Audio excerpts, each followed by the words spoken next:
So as the request of many of you, Gervonta Davis fight camp in cinematic mode. We have uploaded it, I hope you guys will enjoy. If you are new to this channel is special bull for boxing fan who want to see their favorite athlete workout video. If you are one of them and if you are new, hit the subscribe button up for more support our channel in the future too. I hope you guys will enjoy this video. Let's hop into the video. Boom. I think Gervonta is emerging as like a superstar. Like people are realizing like this guy sleeps people. Multi-division champion. Legend. Some say he's the second coming of Mike Tyson. Legend. One of the hardest punchers ever. Rock of a left hand. One of the stars in boxing. By way of Roland Park, Baltimore. We out here. Gervonta Davis. Thanks for having me. Gervonta Davis, better known as Tank. He's known in the name by Tank by his devastating knockout power. He can end a fight with a single blow. We back at it. This time we got another dance partner. You know what I mean? Coming up, I watch Floyd and you know what I mean, Oscar. Also, Bernard Hopkins. You know what I mean, and Joe Goosen and things like that, and that's what we came to do. You know what I mean? I've been boxing since I was 7 years old. I fought a lot coming up, so I started, you know, fighting a lot in school and then fighting outside on the streets. Yeah. So boom.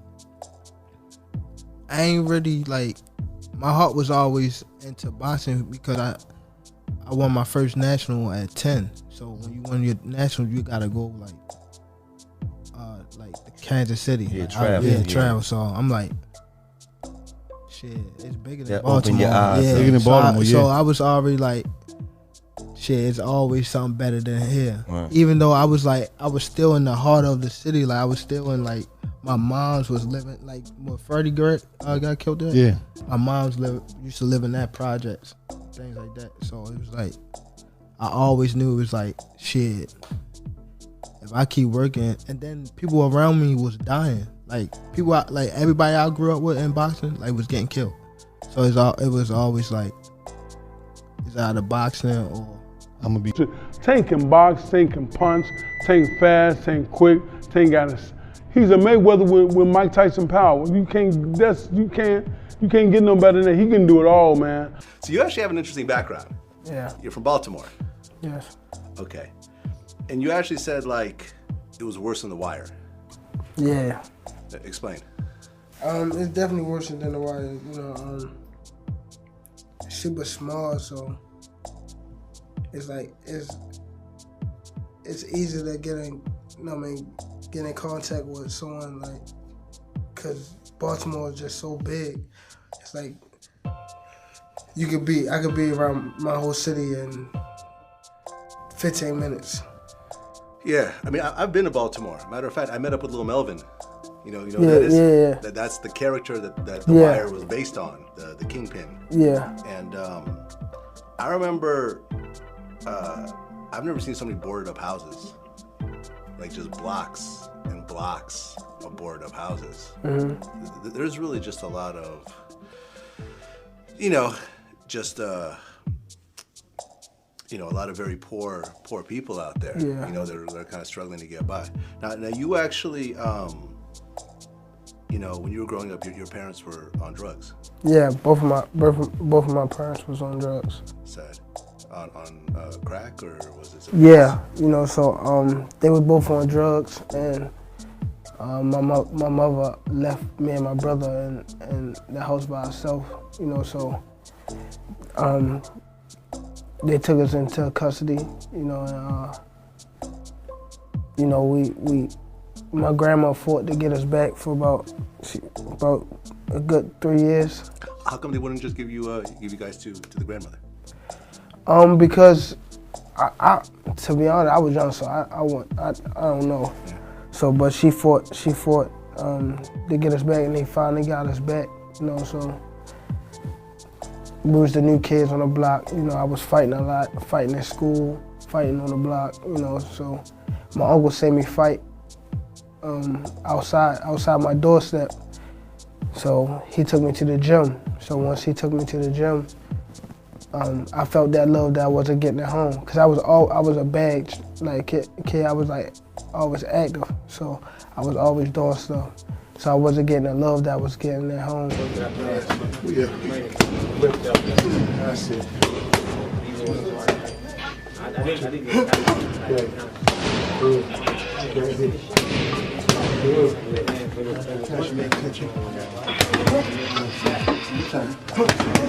I come in, Adrian, I think he's fighting Sean Porter.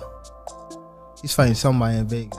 So I was coming in town for like Adrian's fighter. So I'm coming to Adrian, coming to his fight. But I wind up, they come to the gym. No, I get out the flight and they like, you want to spar? Cause Floyd and Adrian was like, they were like back and forth type shit. So he like, I'm like, yeah. So he like, you gonna spar Devin? So I'm like, all right, cool. But mind you, I'm just getting off a flight and I ain't fight. And probably like, I was active, so I probably didn't fight like, I want to say a month or 2 months. So boom, so we get in there, I get in there. So from off the flight, we go straight to the gym, boom. Floyd already announced that on his Instagram that me and Devin about to spar. So it's probably like 100 people, 100 or 200 people in there. The gym one probably like 100. So we get in there, boom, Floyd in my ear. Floyd actually in the ring. Yeah. So nobody ain't say this. If Floyd do an interview or anything, like he hear this interview here, he'll tell you that he was actually in the ring while we was sparring, while me and Devin was sparring. He was grabbing my arms like, while I'm trying to punch Devin, he was grabbing my arm like, nah. Like he'll push me on the ropes and everything while me and Devin sparring. Like, Right.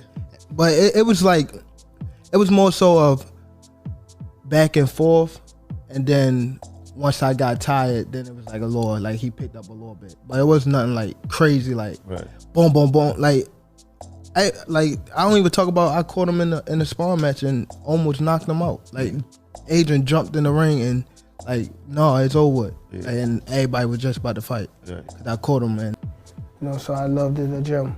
Right, because you were in foster homes for like what, 3 years? Yeah. I mean, I've heard horror stories about this. Like, I know girls that went through the foster system and they were like, I was in 54 homes, I was in 28 homes. Like, you don't stay in a stable family, right? So they were just moving you around like that? Yeah, they was moving me around. They we was in a group home, then we went to what's it called? Yeah, group home, then we went with my uncle, then we went back to group home, then we finally went with my grandmother. What do you think was the hardest thing that you had to go through during that time? Because no kid should go through that. It wasn't a group home. It was just when I got to around my family, my brother was the favorite coming up because I was always bad, so I was always into stuff.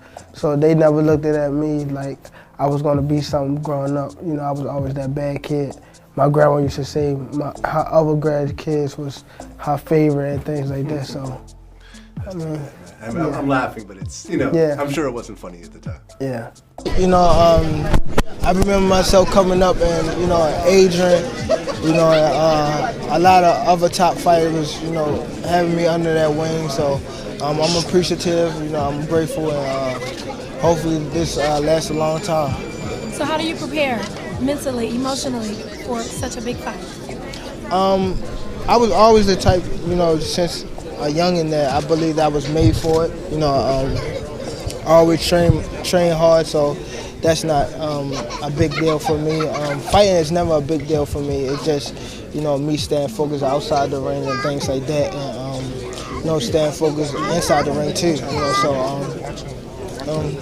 I feel great. I'm ready. Well, you pack a pretty mean punch. So how do you, prepare for that? Do you have certain eating habits that, help you keep the stamina that you need and, punch like you do? No, I don't believe I eat the right food. I mean, the food just so I can hit hard. I think that, I've been training since I was, 7 years old, so I think it's because of that. I've been going strength. Yeah, they compared me to Mike Tyson, a younger Floyd Mayweather. So you started boxing at 7? Yeah, I started boxing at 7. Yeah, I won my first championship, world championship at 10 years old. I was always like coming up, just coming up period. I was always that kid that know when the time to buckle down and things like that. Like I know when it's time to get serious. I know how to focus, no matter what's going on around me. That's what made me so special and why I came so far. Coming up, normal, just an inner city kid, mother, father was on drugs and things like that.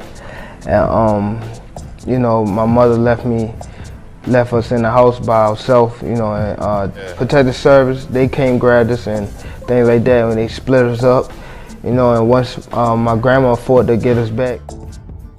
I think I was probably like 5 when they took us, and my brother was 10. When I got to around my family, my brother was the favorite coming up, because I was always bad, so I was always into stuff.